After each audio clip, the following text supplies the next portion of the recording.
Obrigado. E como você viu, nem o PT do presidente Lula, nem o PL de Jair Bolsonaro ocuparão o comando da CPMI. Apesar de ter a maior bancada da Câmara, o Partido Liberal será minoria, já que os dois blocos da casa, que hoje são mais governistas, formarão maioria ao lado do PT. Entre os nomes cotados do PT para o colegiado estão os deputados Lindbergh Farias e Rogério Correia e os senadores Fabiano Contarato e Rogério Carvalho. Já o PL tem os deputados Eduardo Bolsonaro, André Fernandes e Alexandre Ramagem, além dos senadores Magno Malta e Jorge Seife. Cláudio Dantas, quais suas impressões então, Dantas, sobre a composição da CPMI em cima dessas informações, de tudo que ouvimos aí do possível presidente, o deputado Arthur Maia? Dantas. Olha, Brau, a composição, que ela deve respeitar a proporcionalidade, ela se encaminha naturalmente para você ter um colegiado equilibrado, um colegiado com representantes das diferentes forças. Lembrando que, no caso da Câmara, o Senado também acabou optando por blocos, né? Mas especialmente no caso da Câmara, em que o PL tinha de fato uma bancada muito mais expressiva do que as demais, toda a articulação que o Arthur Lira fez no último mês, né, na composição de superblocos e tudo, acabou tirando essa força do PL como bancada, isolou o PL, que agora se aliou ao Novo e fez um bloquinho. É significante? Mas acabou tirando a força e a representatividade do PL em várias iniciativas, como a desta CPMI. Bom, não dá para águas passadas não movem moinho, a situação é essa, faz parte do jogo político, da capacidade de articulação, né, das lideranças políticas que se constrói esses cenários. Então, pelo cenário que está posto, a gente espera um colegiado que tenha a presença, né, de todos esses partidos, de um polo a outro, e especialmente de centro. O que se espera é que, naturalmente, você tenha alguns parlamentares mais engajados, mais exaltados, como esses que foram citados, né? Você tem aí Lindbergh, Contarato, Eduardo Bolsonaro. Muito provavelmente nós teremos grandes embates retóricos nessa CPMI, teremos aqueles enfrentamentos aos quais a gente já está acostumado, que são enfrentamentos quase como de campanha, né? Então a gente já pode esperar esses embates retóricos, como aconteceu recentemente em audiências com o Flávio Dino. Isso é importante, isso faz parte do jogo político. Eu estou muito mais interessado no trabalho técnico, justamente naqueles parlamentares que exercerão uma fiscalização técnica, que exercerão um trabalho de investigação, melhor dizendo, técnico, baseado em provas, aqueles que terão suas assessorias preparadas para analisar a documentação, analisar imagens como essas que nós temos aí, esse acervo gigantesco agora disponibilizado também para a sociedade. Quem terá o critério de selecionar boas testemunhas, né? Ou quem vai fazer aqueles requerimentos para trazer de cara aqueles investigados que o governo vai fazer o possível para não ter dentro da CPI, como é o caso, por exemplo, do ex-ministro Gonçalves Dias e do ministro da Justiça Flávio Dino. Então, são pessoas que tinham autoridade, que tinham informação e que aparentemente se omitiram no dia 8 de janeiro.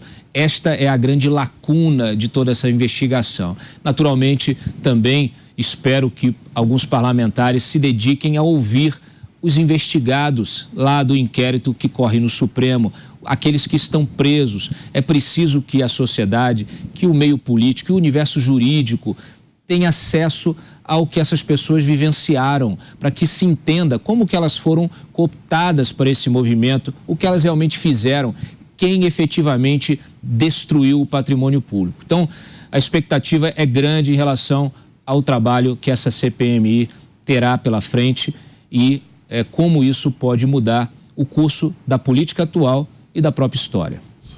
Pavinato. Seguinte, como é que funciona uma investigação criminal?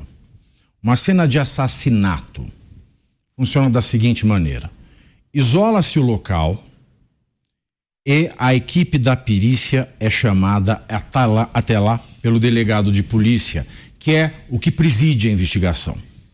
Nesse local do crime isolado, ele coleta tudo que ele encontrar de elementos que podem servir para levá-lo ao autor do assassinato. O que aconteceu em Brasília? Em Brasília não houve um isolamento no momento certo. Houve um isolamento às pressas ao final. Levou-se uma amostra dos elementos da cena do crime, prendeu-se e deixou-se outra gama de elementos da cena do crime fora da investigação. Que elementos são esses? Os vídeos que nós vimos na semana passada vazados, e vou ficar só nesses elementos por enquanto. O que acontece? Fez-se toda a investigação com base nesta amostra parcial e não se analisou o outro campo de amostras. E quando a gente se depara com esse campo de amostras que foi excluído, a gente descobre que ele foi excluído propositadamente.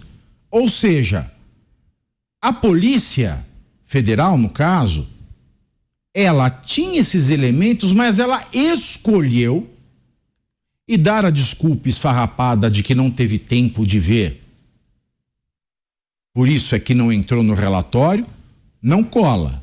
Porque se não tivesse tempo, pediria dilação de prazo para entregar o relatório. É assim que acontece, é assim que tem que ser. Se não é assim, não é jurídico, se não é jurídico, é antidemocrático. Esta CPMI, eu ouvi tanta coisa agora nessa entrevista que eu não estou colocando muita fé.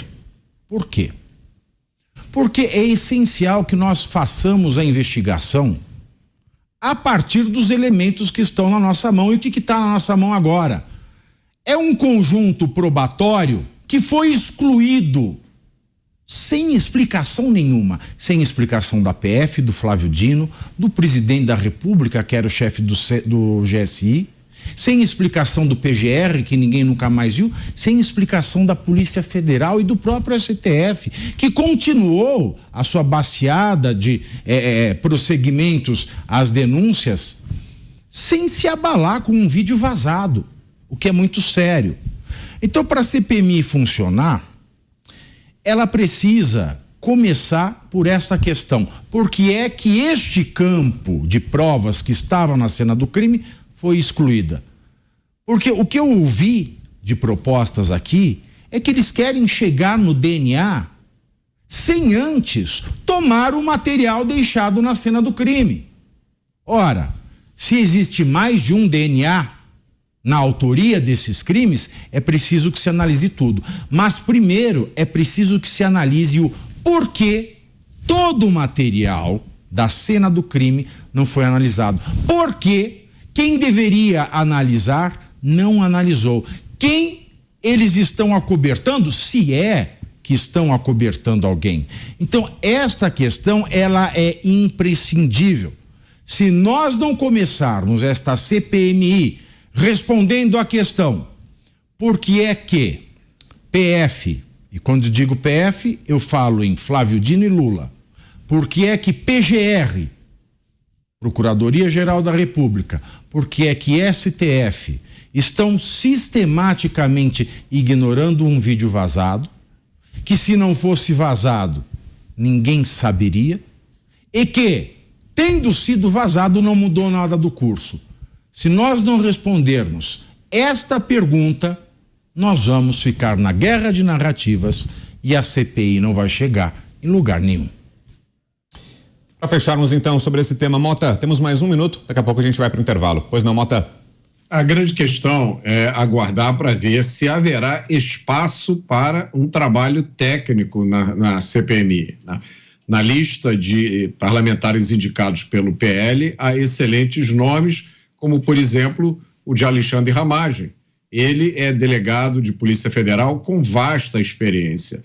Com certeza vai ser um elemento fundamental na montagem desses procedimentos de investigação. A pergunta é se eles terão a liberdade e a oportunidade de fazer isso.